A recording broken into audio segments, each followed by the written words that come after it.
Welcome to Backbone Unlimited. My name is Matt Hartsky. In this episode, we're going to break down how to find elk in 4 easy steps. And when I say easy, I don't mean simple in the sense that it takes no effort. I mean simple in the sense that it's repeatable. It's clear. It's something you can apply anywhere you hunt across the West. Because the truth is, a lot of hunters don't struggle because elk are not in the area. They struggle because they don't have a system for finding them.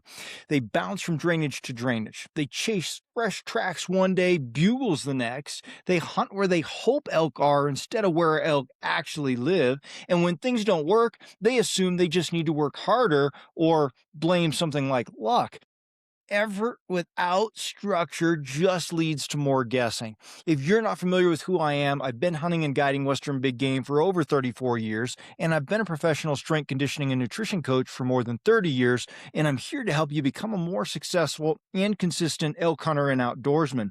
In this episode, I'm going to simplify elk hunting into 4 steps that actually matter. Steps that help you stop reacting and start making controlled, intentional decisions in elk country. Because once you understand how to think through elk hunting the right way, everything changes. You stop chasing elk and you start finding them consistently.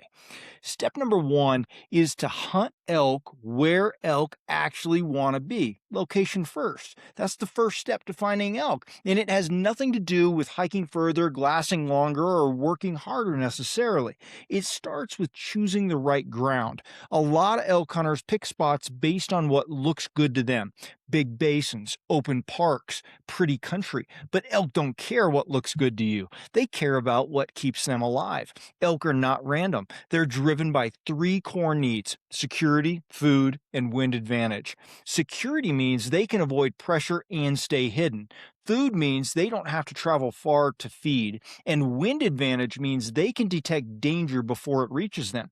If a spot doesn't consistently offer all 3 of those things, elk aren't going to stay there for long. And this is why so much good looking country feels empty. It might have feed, but no security. It might have cover, but no consistent wind. Or it might be in the wrong elevation band for that time of year. You have to align location with the season. Early season, elk might still be higher, closer to summer patterns. As pressure increases or weather changes, they shift, often into north-facing timber or mid-slope benches or areas where feed and bedding are compressed together. Moisture becomes a factor as well. Shade becomes a factor. Terrain that allows elk to move short distances between feeding and bedding becomes critical. So before you ever step foot into an area, run a simple filter. Does it provide security? Does it provide food? Does it give elk a wind advantage? If the answer is no to any of those 3, you're forcing a bad setup and possibly wasting time, because you don't find elk by covering more ground, you find elk by choosing better ground. Step number 2 is to understand how elk move, their daily patterns. Once you're in the right area, the next step is understanding how elk actually move through it, because most of the time, elk aren't missing. You're just out of sync with their movement. Elk live in a simple daily cycle: feed, transition, and bed. They feed in low light conditions, transition through terrain as light increases, and spend the majority of their day in secure bedding areas. Then the cycle reverses in the evening. The problem is, a lot of elk hunters are always just a step off. They show up too late to catch elk in the morning transition, or they move too early in the evening and bump elk before they rise to feed. They're hunting where elk were instead of where elk are going. Morning mistakes are really common. Hunters drop into areas after elk have already moved through, pushing into bedding zones without realizing it.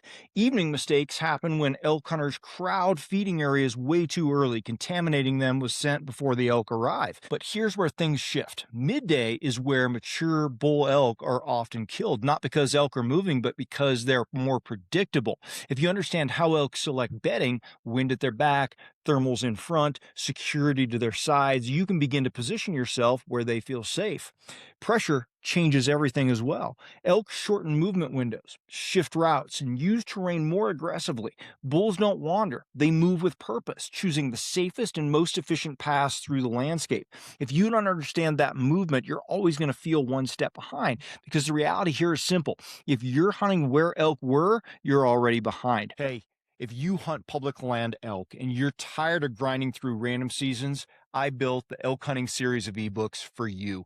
Most hunters don't struggle because they lack effort. They struggle because they lack a system. And that's exactly why I built the elk hunting ebook series as a complete progressive framework for Western elk hunters who are done guessing and ready to hunt with intention. Volume 1 is going to be Foundations in Reality. I reset your mindset and expose the assumptions that quietly wreck seasons. In Volume 2, Finding Elk and Understanding Pressure, you'll learn how elk actually move under pressure so you can anticipate instead of react. In Volume 3, Terrain, Wind, and Position, I break down how to use landscape and thermals to consistently create opportunities. In Volume 4, Calling, Silence, and Pressure, sound becomes a decision tool, not an impulse. In Volume 5, Bow Hunting Execution, we're talking about close range strategy so you can finish your encounters. And in Volume 6, Late Season and Post Rut, we're talking about how elk shift after the rut and how to adapt when others quit. This is a system built for consistency. This isn't theory, it's a structured system to help you find elk, read country, and make confident decisions every season. Buy each volume individually or bundle them all to save 50% off at backboneunlimited.com. Step number 3 is to use wind and terrain to your advantage, your positioning. Because once you understand where elk want to be and how they move, the next step is positioning. Because you don't just find elk, you put yourself in places where they can't avoid you. The number one reason elk disappear isn't noise and it isn't bad luck, it's wind. And not just wind direction, but how wind and terrain interact. Most hunters simplify it to thermals, maybe rising in the morning, maybe they've heard that, and falling in the evening. But in real elk country, it's rarely that simple and clean. Terrain bends wind, stalls it, and creates pockets of swirling air that can betray you long before you ever see an elk. Elk understand that better than hunters do. They use terrain to stay hidden and control their scent advantage. They travel along benches, side hills, and saddles because those features allow them to move efficiently while keeping wind and visibility in their favor. If you're set up in the wrong place, even if elk are close, you're never going to get the opportunity. So this is where a lot of elk hunters make a critical mistake. They set up where they want elk to be instead of where elk are naturally forced to move. They chase sign into bad wind. They call from positions that invite elk to circle downwind. They drift into terrain that creates unpredictable air currents. Instead, you need to think like a system. Where are elk likely to travel based on the terrain? How does the wind move through that terrain at this time of day? And where can you position yourself so that elk move, or they have to move, through your setup without ever catching your scent? You're not chasing elk, you're intercepting them, because elk don't beat you because they're smarter. They beat you because your position is wrong. And step number 4 is eliminate guessing and make better decisions. Having a system. That final step is what ties everything together, eliminating guessing and replacing it with a functional system. Because consistency in elk hunting doesn't come from effort alone. It comes from sound decision making. A lot of elk hunters will work really hard. They'll hike further, stay longer, and push deeper. But if those decisions are based on emotion instead of structure, they end up wasting a lot of time in the wrong places. And this is where I use what I call a simple 5-minute basin evaluation. I have a whole video on this. Every time I look at a new area, I run through 5 things. First, does the elevation match the season? If it doesn't, I'm already behind. Second, is the wind predictable, or is this terrain going to swirl and betray me? Third, is there feed to bed compression? Can elk live their daily cycle here without traveling too far? 4, what does pressure look like? How are other hunters accessing this area and how will elk respond? And finally, number 5, I give it a decision grade. If many of those areas are weak, I don't force it, I move on. And that's where a lot of elk hunters get stuck. They invest time into a spot instead of evaluating it honestly, then try to make it work. They chase bugles that don't make sense. They sit in areas that feel dead. They convince themselves that elk should be there.